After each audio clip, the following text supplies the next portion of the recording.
E aí, pessoal, boa tarde a todos, todas. Nós vamos começar aqui nossa aula de português,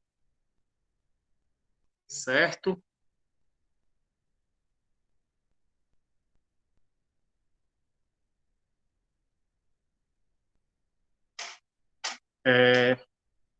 Nossa aula de português hoje, ela tem um objetivo muito claro, certo? Que objetivo é esse? A gente vai tentar aqui, quero que vocês falem, escrevam no chat, certo? O que vocês lembram que vocês estudaram em português no ano passado, mas mais especificamente estudando literatura, certo? Não estudando gramática, nem interpretação de texto. A gente estudou, né, um monte de coisa em interpretação de texto, a gente estudou um monte de coisa em gramática, certo? Pessoal, eu vou só fazer aqui um negócio, porque do jeito que está aqui fica meio complicado. Toda vida que eu aceitar alguém, eu vou botar a mão no meio da câmera, certo? Espera aí que eu vou virar aqui.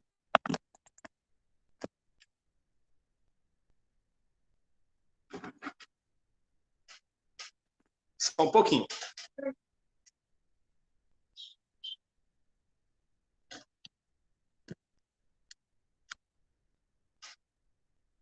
Pronto, pronto. Agora eu não vou precisar ficar botando a mão no meio da câmera, não. Todo mundo que ia entrar, eu ia fazer aqui para aceitar, botava a mão no meio da câmera. Pronto, então, eu quero que vocês falem o que vocês lembram que estudaram sobre literatura no ano passado. Tem alguém aí dizendo que estudou barroco.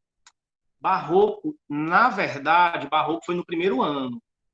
O ano passado foi meio tenso. Provavelmente a gente acaba esquecendo algumas coisas. Mas Barroco foi no primeiro ano, com certeza. Pronto, Thalita disse aí no chat que estudou realismo, naturalismo, parnasianismo. Pronto, tudo isso aí vocês estudaram mesmo. O que mais? O que mais que vocês lembram? O que mais que vocês lembram? Hein?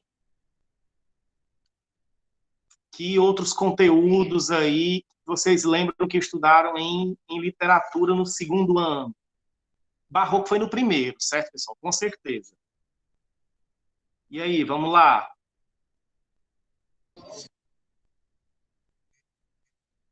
Alguém ligou o microfone aí, pode falar, viu? Pode ficar à vontade.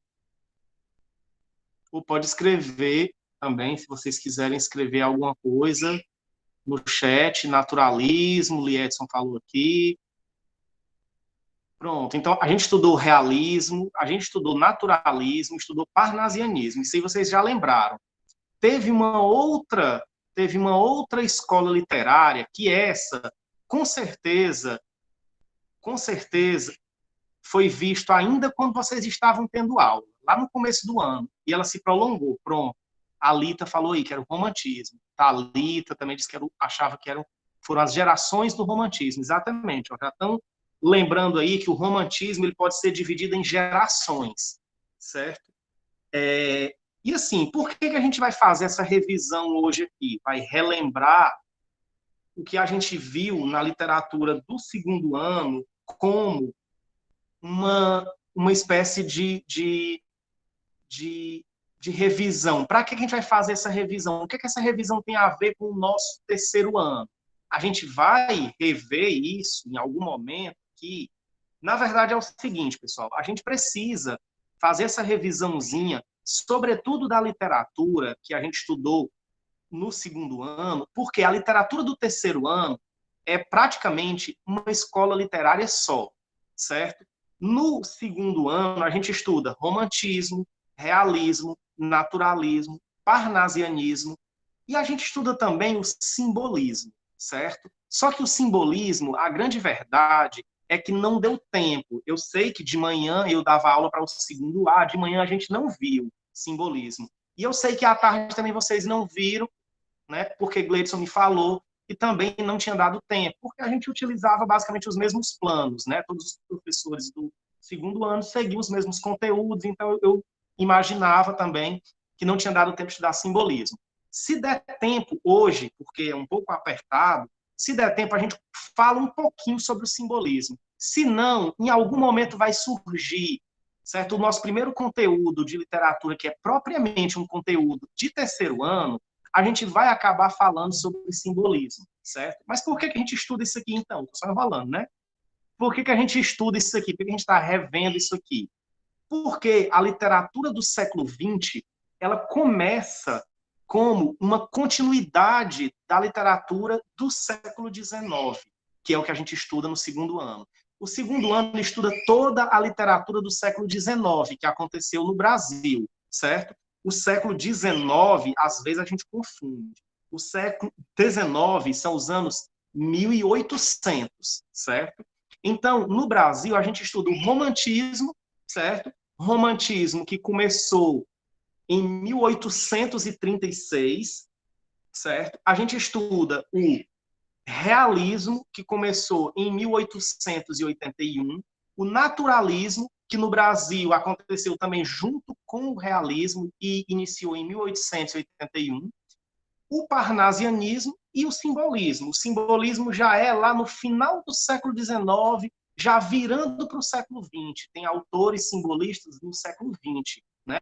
E tem autores de todas essas outras escolas, menos do romantismo, mas do realismo, do naturalismo. Tem autores que escreveram até o começo do século XX, 1908, 1909, 1910, e por aí vai, certo? Então, a gente vai relembrar, porque é muito importante a gente conhecer essa literatura do século XIX, porque no terceiro ano, a gente vai sempre fazer referência a ela, às vezes como uma continuidade, no início vai ser como uma continuidade, mas depois como um rompimento.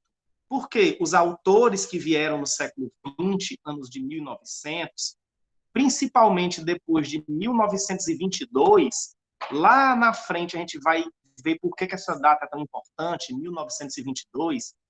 Então, a gente vai ver que esses autores, eles romperam com tradições que eram muito fortes no século XIX, na literatura do século XIX, certo? Então, vamos aqui por partes. Vocês mesmos aí disseram que lembram do romantismo. Alguém poderia me dizer aí o que é que você lembra sobre romantismo? Alguma coisa, uma palavra que você diz assim, quando fala em romantismo, eu lembro disso aqui. Ah, eu lembro desse autor, eu lembro dessa característica. Alguma coisa, pode falar, pode escrever no chat, fiquem à vontade aí. E aí, o que vocês lembram?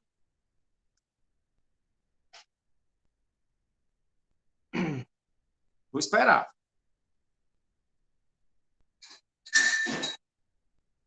Vocês estão dormindo, né? Lembra nada sobre romantismo? Alguma coisinha, sentimentos. Lavínia disse aqui que tem a ver com sentimentos. Com certeza.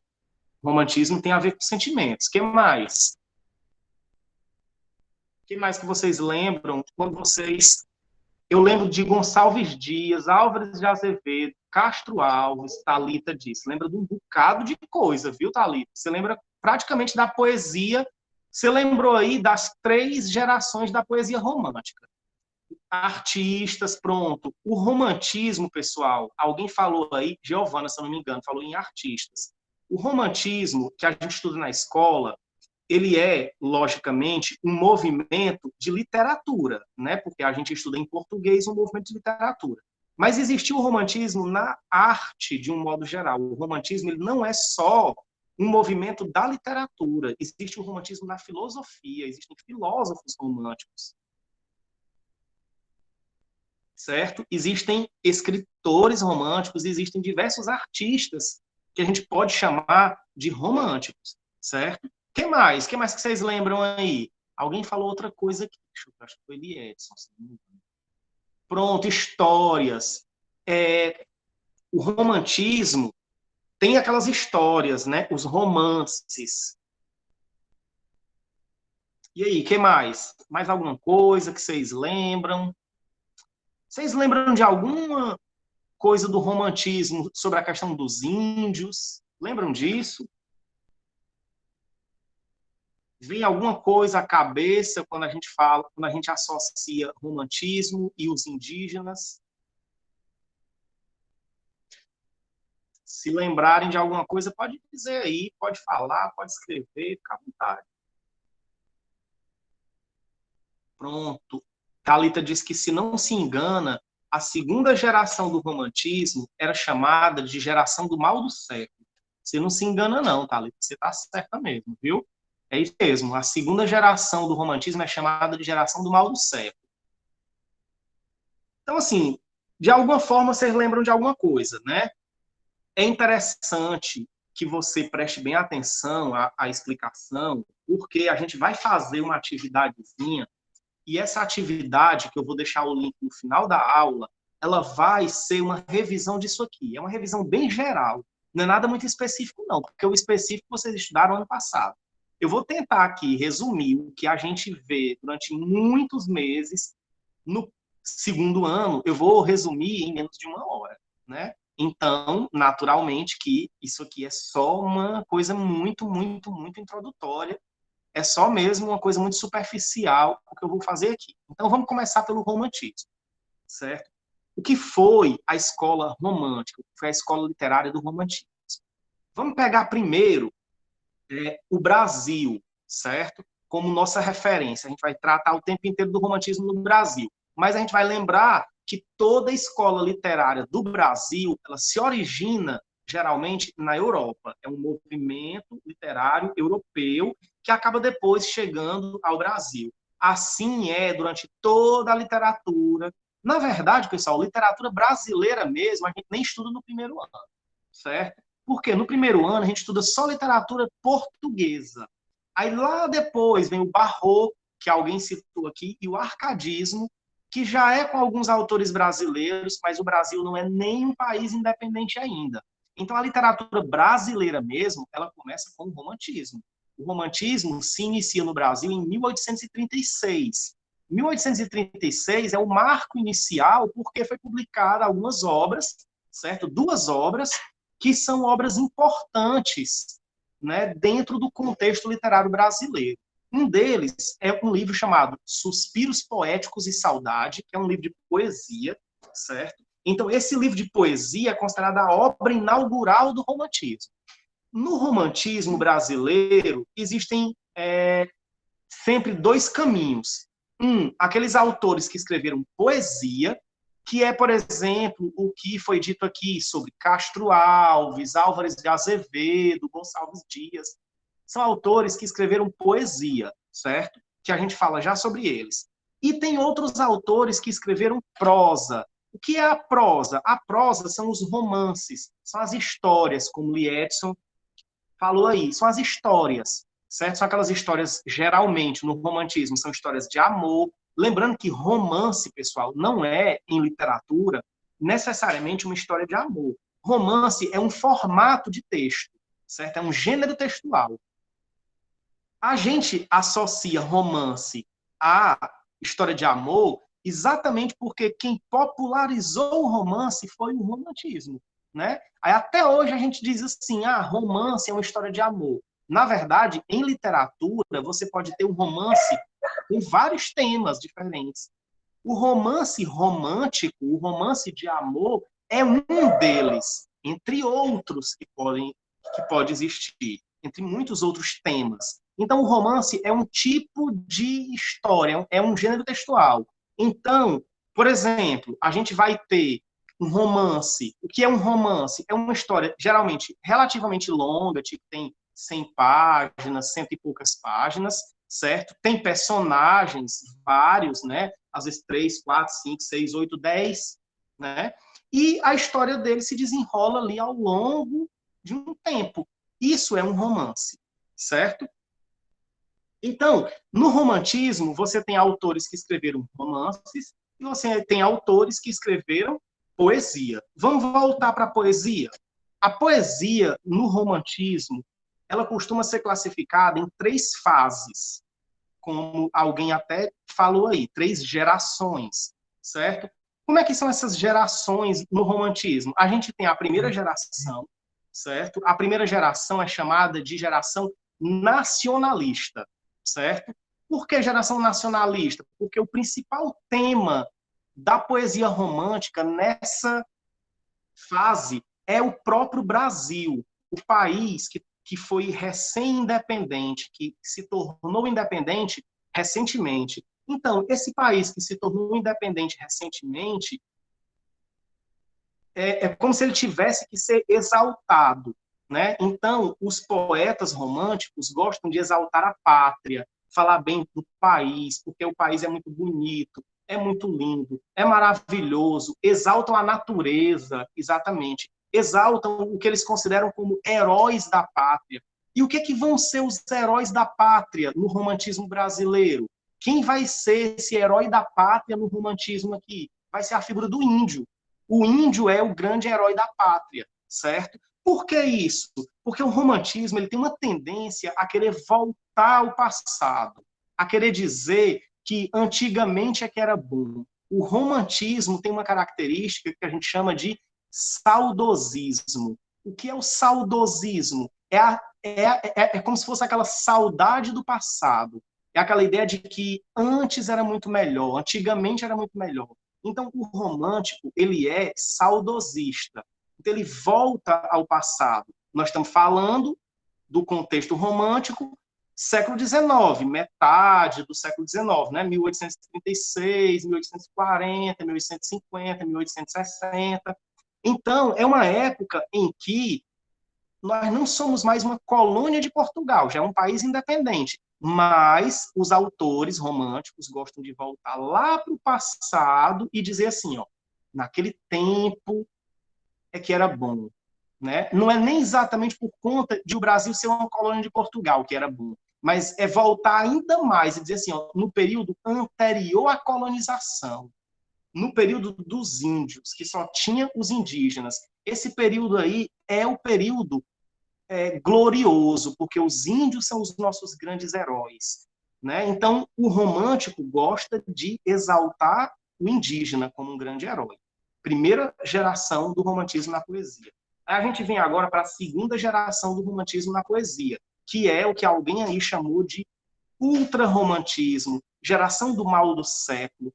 É o romantismo levado às últimas consequências, sabe? O que é característica do romantismo? Outra pessoa aí disse, o sentimentalismo. Essa ideia do amor muito exagerado, do amor adolescente, aquela paixão fervorosa, aquela coisa muito exaltada. Isso aí vai ser uma marca do ultrarromantismo, certo? Isso aí vai ser a principal marca do ultrarromantismo. Então, os poetas ultrarromânticos, no Brasil, a gente tem Álvares de Azevedo como principal poeta ultrarromântico. Então, esses poetas vão fazer isso, vão exaltar o amor exagerado, a figura da mulher como sendo idealizada, né? Quase como se fosse inatingível. O homem é aquele que é o conquistador, aquele que tenta fazer a conquista, e a mulher é aquele ser praticamente inatingível, certo? Então, isso é o ultrarromantismo, a idealização, a virgem, aquela coisa muito, muito assim, como se o amor fosse algo que a gente não consegue vivenciar na prática, né? O amor mais importante, digamos assim, o amor mais bacana, mais legal para o romântico, é o amor que a gente chama de platônico. Por que é platônico? Platônico vem de Platão, que é um filósofo grego, certo? Platão dizia que o mundo se dividia em dois.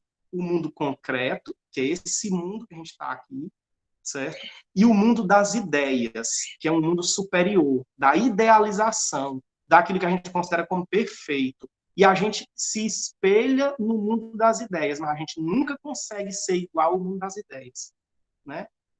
Na nossa visão de hoje, o mundo das ideias é muito parecido com a ideia de Deus, certo? Por quê? É tudo o perfeito, o maravilhoso, o que não erra, o infalível. E a gente é o que erra, a gente até tenta não errar, mas a gente sempre erra. É o pecado, é o errado, tá tudo aqui, né? Então, Platão via o mundo separado, assim, como o mundo concreto e o mundo das ideias. Então, o amor platônico é aquele amor que acontece no mundo das ideias. E que o melhor é que seja no mundo das ideias mesmo. E o melhor é que seja no mundo, que seja realmente no mundo das ideias, né? Então, a grande questão aí é que isso aqui é o valorizado no romantismo, esse amor idealizado, esse amor que é só nas ideias, certo? E aí a gente parte agora para uma outra fase, que é a terceira geração do romantismo na poesia, que aí o romantismo já está acabando, certo? E aí, como ele está acabando, ele está perdendo as suas características mais originais e está passando até agora outras características. Que características são essas? Mais próximas daquilo que vai ser depois o realismo, certo? Então, é aí que surge um poeta chamado Castro Alves, né? Castro Alves é um poeta cujo principal tema é a questão relacionada à liberdade, a liberdade. Aí ele vai tocar, por exemplo, em algo que é o problema da escravidão, né? Que o Brasil ainda tinha escravidão na época, mas o romantismo meio que, como a gente fala hoje, o romantismo meio que não dava trela à escravidão, passava pano, certo? Passava pano para a questão da escravidão, não via isso como um problema, isso não era um problema. Talvez até a escravidão fosse um problema quando você via o problema assim, tipo, tem aquela pessoa ali que está sofrendo, tem aquele ser humano ali que é um ser humano que está sofrendo. Então aquilo ali era um problema, certo? O ser humano individualmente que estava sofrendo, que estava apanhando. Porém, o grande problema mesmo não era visto, que era o quê? Era toda a questão estrutural, era a estrutura maior do que era a escravidão. A escravidão era o que sustentava a economia do Brasil. Isso não era visto como um problema, certo?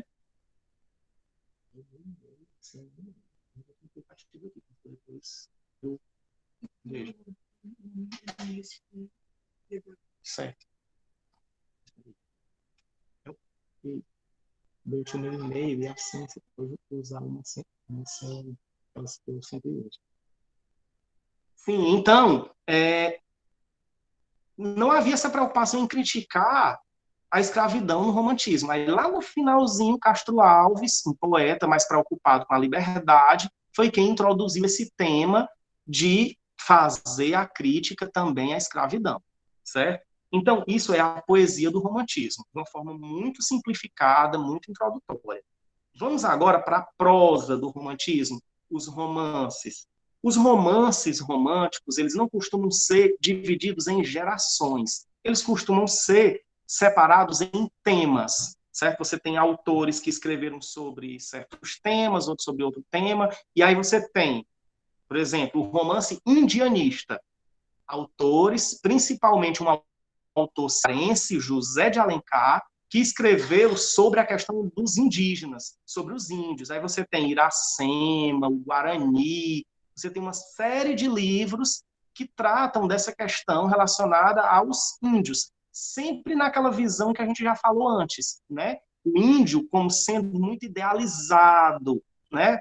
O índio como sendo o herói, mas é um herói assim, praticamente um super-herói. Ele é ultra idealizado, ele é considerado como um selvagem, quase como se fosse um animal, assim, sabe? E por isso a gente não pode maltratar, porque afinal de contas é a nossa origem. É quase como se dissesse assim, um, é um quase animal, mas é muito próximo nosso. Então, ele não pode ser maltratado, vamos dizer assim, né? Então, a idealização aí é muito forte. A visão que se tem a respeito do índio é uma visão como o selvagem ainda, né? Como sendo o selvagem. Aí a gente vai para outro tema que também foi muito comum, que era o romance urbano. Que era um romance urbano, que a meu ver, como leitor, é o melhor que o romantismo fez, certo? O romance urbano é aquele romance que vai retratar a cidade grande do Brasil lá do século XIX. Qual era? Qual era? Porque é praticamente uma só. Qual era a cidade grande no Brasil no século XIX? O Rio de Janeiro. Aí a questão da corte, a história de aquelas festas com a grande elite e tudo mais, aquelas histórias de amor entre aquelas pessoas da elite. Muitas vezes, no romantismo, histórias de amor de uma pessoa que se apaixona por outra pessoa que tem algum impedimento. Por exemplo, são um de uma classe social, outro de outra classe, e aí as famílias não aceitam, e aí aquela coisa toda, certo? Então, e essas eram as histórias do romantismo, nos romances urbanos. Você tinha também outros romances também que eram sobre outros temas mais regionais, né? Então, também aconteceram várias outras histórias que de alguma forma se passavam, por exemplo, no interior do Ceará. Aí você tem um livro chamado Sertanejo, também, que é uma história romântica. Tudo isso, pessoal, lembrando que a visão que eles tinham sobre a realidade é sempre uma visão muito idealizada, certo? A realidade não era mostrada do jeito que a realidade de fato era. Era sempre mostrando de uma forma muito idealizada, né? Então, o romantismo é isso, é essa idealização mesmo, tanto na prosa quanto na poesia. Okay? Alguma dúvida, alguma coisa não ficou muito clara? Eu falei muito rápido, falei muito devagar. O que vocês acham aí? Me dê algum tipo de retorno? Estão entendendo? Montou aí mais ou menos o raciocínio do que é o romantismo? É isso que eu quero, é isso que eu quero aqui, certo? Eu quero que você monte na sua cabeça aí a explicação, o conceito do que é o romantismo, certo? Então, se você entendeu o que é o romantismo, é uma escola literária que tem prosa e poesia, certo? Que a figura da mulher é altamente idealizada, na verdade, no romantismo tudo é idealizado, as histórias de amor são muito idealizadas, ótimo. O nacionalismo, como é que eu posso dizer? A exaltação da natureza, do índio. Isso é o mais importante que vocês peguem sobre o romantismo. E a nossa atividade, inclusive, vai ter a ver com essas características mais centrais do romantismo, certo?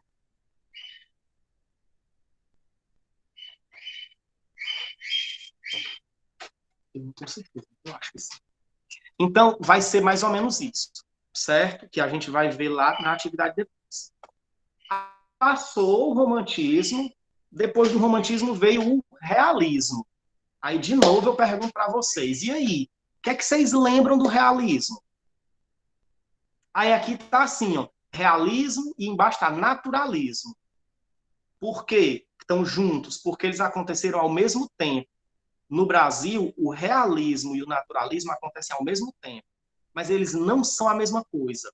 Eles não são a mesma escola literária. Eles só são na mesma época e são muito parecidos.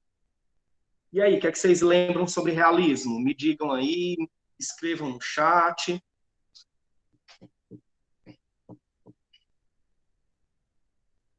Estou no aguardo aqui.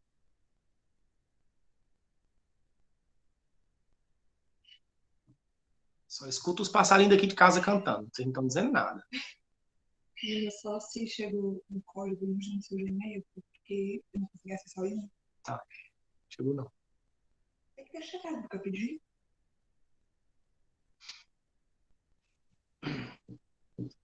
Você comprou não, né? Já que ninguém fala, eu vou falar para o senhor. Eu não lembro de nada. Ótimo, perfeito, sem problema. Sério, Raiz? Não, pô, não lembro. Eu não lembro. Pronto, tem algumas pessoas falando aí no chat. Karina disse que também não lembra. Giovana disse que o realismo é um sistema político. Tem um pouco a ver, mas não é bem um sistema político. Nós estamos falando aqui do realismo como uma escola literária, né? Então são autores de literatura. Aristóteles eu também não lembro. Pronto. Perfeito, sem problema. Aí depois Thalita disse, aspectos sociais, se preocupava com os problemas da época. Está no caminho aí, está no caminho, certo? Olha só. Lembra que eu disse que o romantismo, ele idealizava a realidade? Então, a realidade era pintada, vamos dizer assim, ela era contada. Os românticos contavam a realidade de uma forma muito idealizada. Eu vou dar um exemplo, para ficar ainda mais claro. Existe um livro romântico chamado A Escrava Isaura. Virou novela depois, virou um monte de coisa aí. Eu acho que depois não, bem antes até, filme, um filme bem antigo, enfim.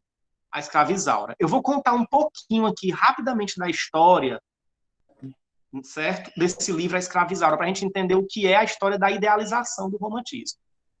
Escrava Isaura é a história de uma escrava, como o próprio título já diz, só que ela é uma escrava branca. Aí você pode achar estranho dizer escrava branca, professor? Como assim? Como é que pode uma escrava branca? É assim, pessoal. A escravidão no Brasil, ela foi uma escravidão de africanos, portanto, escravidão negra, certo? Porém, havia uma questão. Se você é filho de escravo, você é escravo, certo? E aconteceu muito relacionamento, inclusive estupros e tudo mais, em que negras escravas tiveram filhos de homens brancos. Só que esses filhos, quando eles nasciam, eles eram escravos, né? Porque quem é filho de escravo, automaticamente é escravo. Só que um negro ou melhor, uma negra, que era o caso lá, uma negra e um branco, eles podem sim ter um filho com um tom de pele mais branco, mais claro. Como era o caso, por exemplo, da Isaura. A Isaura tinha um tom de pele mais claro, mas ela era escrava, certo? Aí. Como é o caso eu, minha mãe é negra, meu pai é branco e eu sou, acho que branco. Tem um tom de pele mais claro. Pronto, exato. Ok, né? Enfim. Então, era o caso lá também, era o caso lá. Só que, vamos ver, olha só, eu disse que o romantismo não mostrou muito os problemas da escravidão. Ah, mas tem um livro lá retratando a escravidão. Pessoal, olha só, para não colocar uma personagem negra como personagem principal do livro, eles inventaram uma escrava branca, vamos dizer assim. Ah, existia isso? Existia, mas era completamente minoria dentro do que era a escravidão. Aquilo ali praticamente existia muito pouco. Então, por que não colocou ali para simbolizar a escravidão uma escrava negra? Mas não era uma escrava negra, era uma escrava branca, para você ver o nível de idealização da realidade. Isso por quê? Porque boa parte desses escritores românticos eram escritores que eram de elite, eram pessoas ricas, né? Então eram pessoas que eram sustentadas também pela escravidão, né? Eram pessoas que tinham, por exemplo, muita terra e tudo mais, e também tinham escravos, eram sustentados por isso. Então eles não tocaram nesse problema. Eles falaram da realidade, mas falaram de uma forma idealizada. Viu? O realismo, como o próprio nome já diz, vai tratar a realidade da forma mais concreta, do jeito que a realidade é. Então é por isso que alguém aí falou que no realismo ocorrem críticas sociais, críticas aos problemas da época, críticas, pessoal, à hipocrisia, à falsidade. O romantismo falou muito do amor, certo? Dos relacionamentos, aquele amor completamente idealizado. Aí o que o realismo vem e faz? Diz assim, ó, nós vamos até falar do amor também, só que nós não vamos falar desse amor idealizado. Nós vamos falar do amor mais verdadeiro, mais contraditório, relacionamentos mais contraditórios. Tipo, acontece adultério, coisa que o romantismo não falava. O romantismo não falava sobre traição. Ou quando falava, a traição era uma coisa assim completamente horrível. O realismo já traz e diz assim: não, faz parte da realidade. É sem julgamento. Não é bom, é ruim, não importa. Muitas vezes até a traição é colocada como uma coisa ruim, mas ela é colocada como parte, como algo que existe, certo? E não como o amor perfeito que salva tudo. Romeu e Julieta é um grande exemplo que todo mundo conhece a história mais ou menos, já ouviu falar. Não é uma obra romântica, certo? Mas é uma obra ali antes do romantismo em inglês, certo? Então traz muitas características do romantismo. Romeu e Julieta se apaixonam um pelo outro, mas são de famílias rivais. As famílias não deixam que eles vivam aquele amor. Isso é a cara do romantismo. Aí o que que acontece? É tão o amor não dá certo, que eles morrem no final, entendeu? Lucilda, eu não sei se ela está aqui na nossa aula ou se ela está falando comigo só no WhatsApp. Eu vi aqui que ela entrou, eu acho que ela está na aula. Se ela quiser falar, pode ficar à vontade, Lucilda. Ei, boa tarde. Não, poderia ser quando você concluísse, é porque eu preciso pedir uma coisa a eles e falando, talvez eles me escutem mais do que eu escrevendo, porque não está funcionando muito não escrevendo. Pronto. Tá certo, então. Aí, pessoal, uma coisa, a nossa aula é para ter um intervalozinho de 10 minutos, certo? Só que são 2 aulas minhas, meia hora. Eu acho melhor que a gente tire direto, a gente termina 10 minutos antes. Tudo bem assim? Pode tirar direto, prof. Eu acho melhor também. Pronto, aí você Então, pode só me dar um toquezinho quando for terminar, que aí eu peço Pode tirar no final direto. pra eu falar com eles, viu? Porque pronto, eu tô com certo, outra certo. coisa aqui, eu vou fazendo não sei quantas coisas ao mesmo tempo, aí eu fico só atenta aqui no zap para quando você disser eu entro novamente. Pronto, ok. Beleza. Pronto. Então, vai até 3h30, pessoal. Para ir até às 3h40, vai até 3h30, certo? Eu não sei, pessoal, você perguntando se esse Adolfo é aluno novo. Pessoal, para ser sincero, eu não sei. Eu vejo aqui uma galera entrando, algumas pessoas eu conheço pelo nome, outras eu não conheço. Eu não sei, certo? Aí ele saiu, Adolfo Gabriel. Você foi perguntar se ele era novato, ele saiu aqui. Não sei se foi a internet dele. Mas, enfim. Aí, pessoal, fiquem até o final, que tem a frequência depois, viu? Sim, como eu estava dizendo lá, a história de Romeu e Julieta, né? A historiazinha lá, o amor não se concretiza aqui, então eles morrem, quase como em uma simbologia, quase não, em uma simbologia de que a gente não vai se amar aqui, mas a gente vai se amar em outro plano superior, né? Aí morrem os dois lá. Era muito comum no romantismo isso. O realismo vem trazer a realidade. Então esse amor aí é um amor muito idealizado, é um amor muito adolescente, é uma coisa muito ingênua, é uma coisa muito inocente.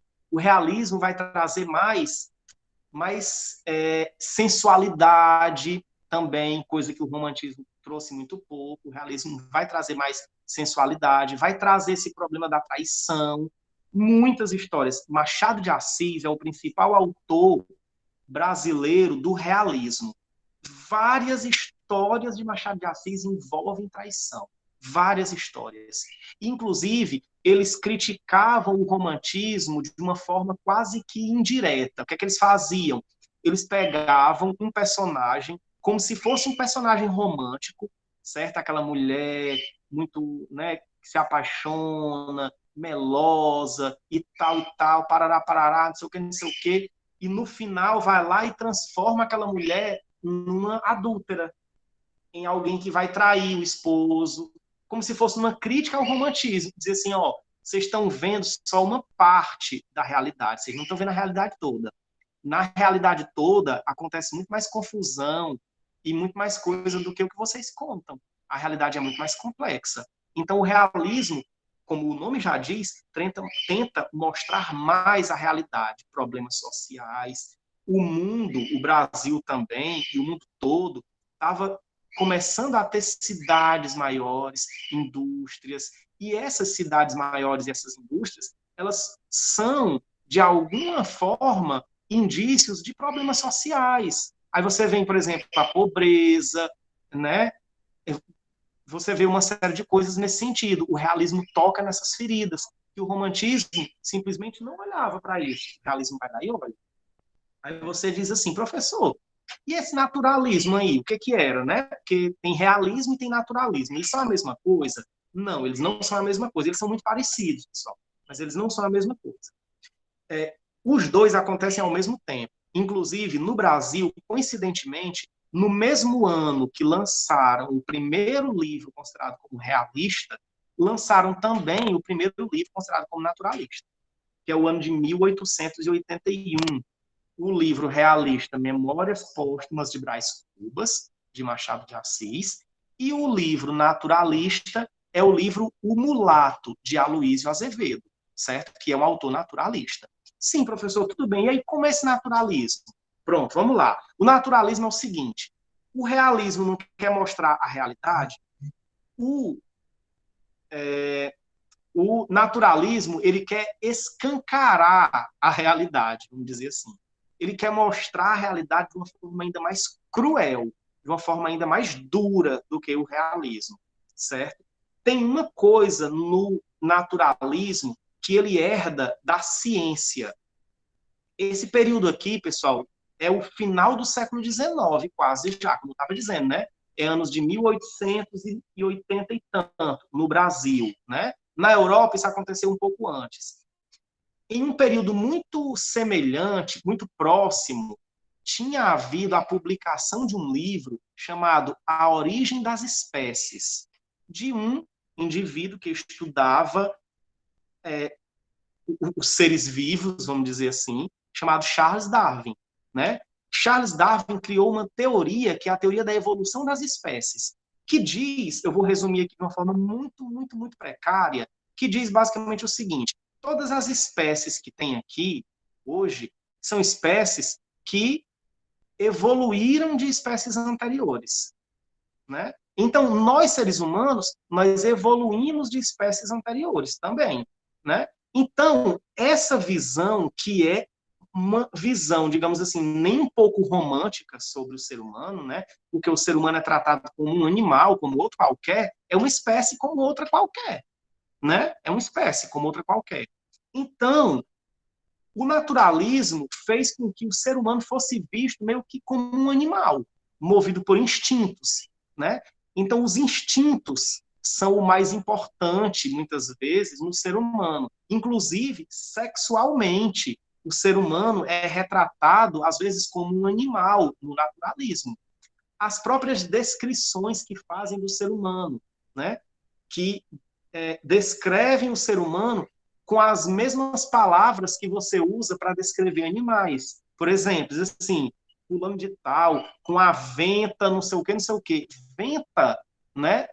Nós não temos venta, nós temos nariz. Venta é um termo usado para animal, mas os naturalistas estavam lá chamando o nariz de venta, muitas vezes. Por quê? Para dizer assim, ó, ser humano e animal é praticamente a mesma coisa, né? Então, o naturalismo, ele mostra a realidade, mas ele mostra de uma forma ainda mais dura e ainda mais cruel, né?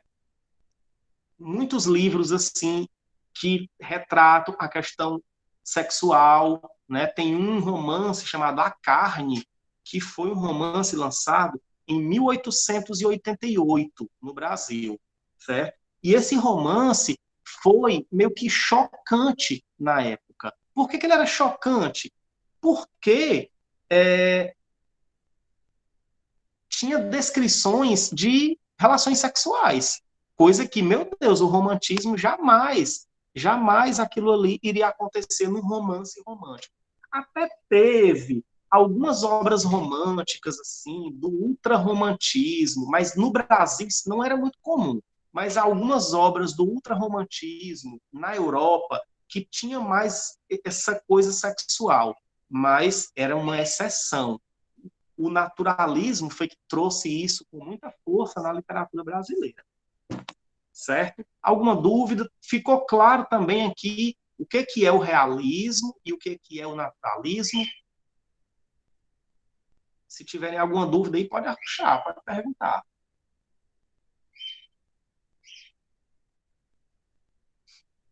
Senão a gente passa para frente aqui, a gente já vai finalizar, porque eu quero que vocês vão ouvir esse recado aí depois no final. A gente vai depois para o parnasianismo. Aí, pessoal, só um detalhe aqui, voltando para o realismo e o naturalismo, certo? Realismo e naturalismo no Brasil não tem poesia.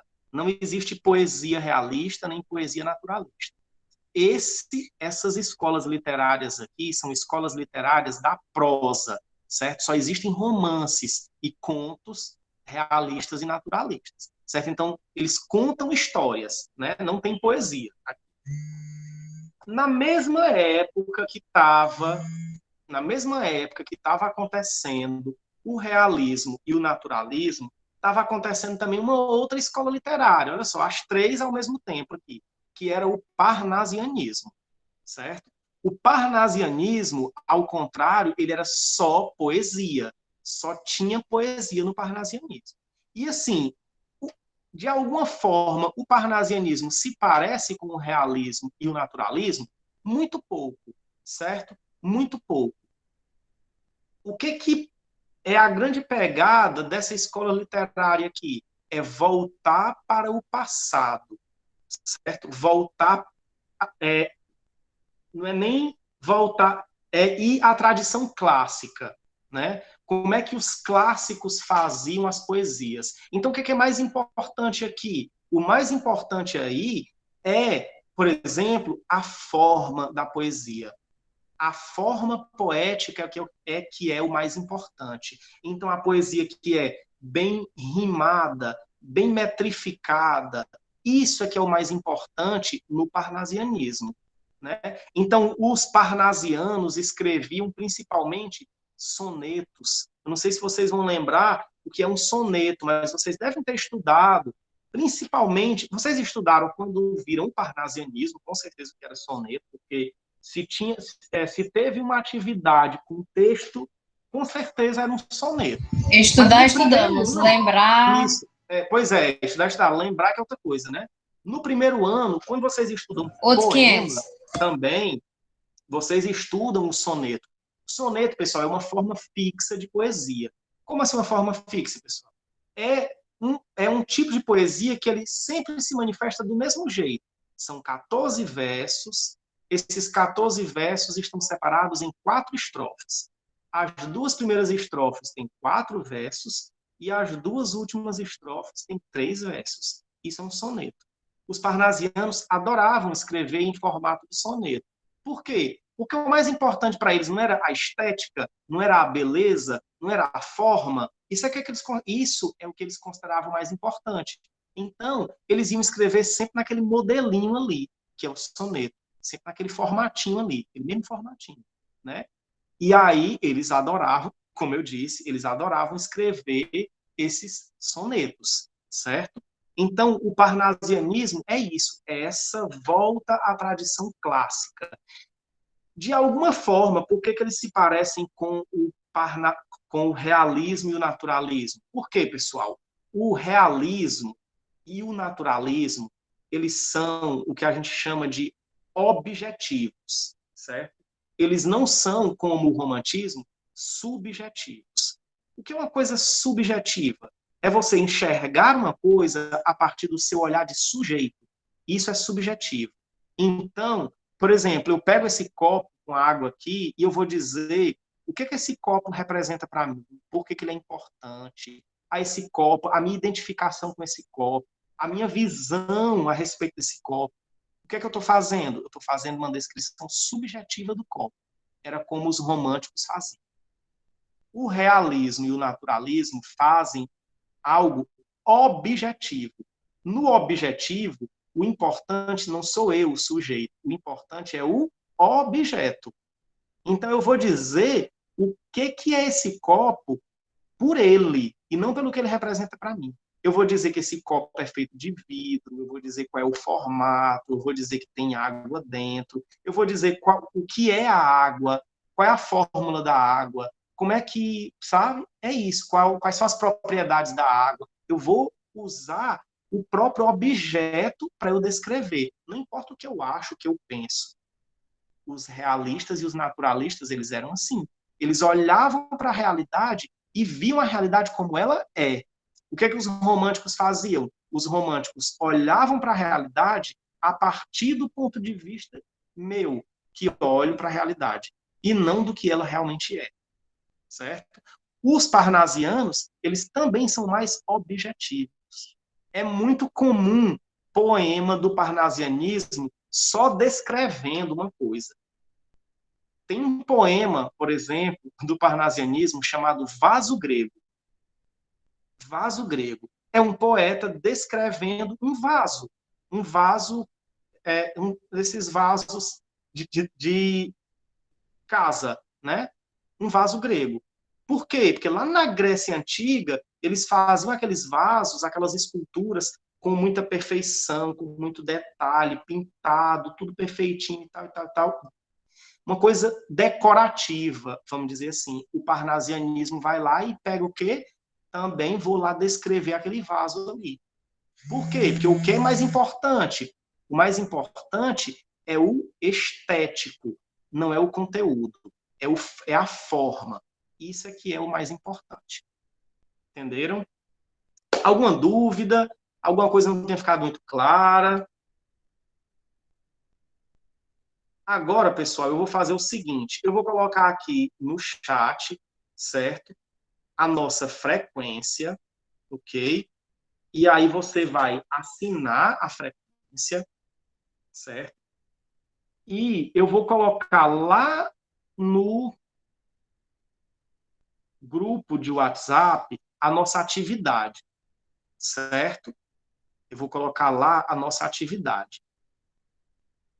E aí, qual é o prazo que vocês têm para fazer essa atividade?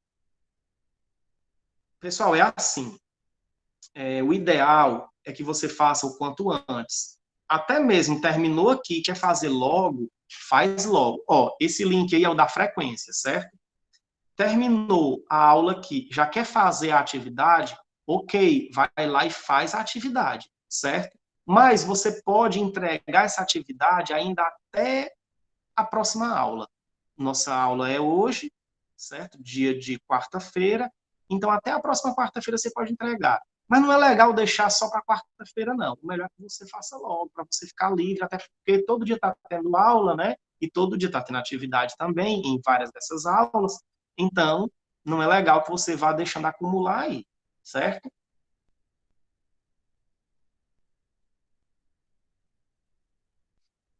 Então, essa aí ainda não é a atividade, é só a frequência da nossa aula de agora, certo? A atividade, eu vou colocar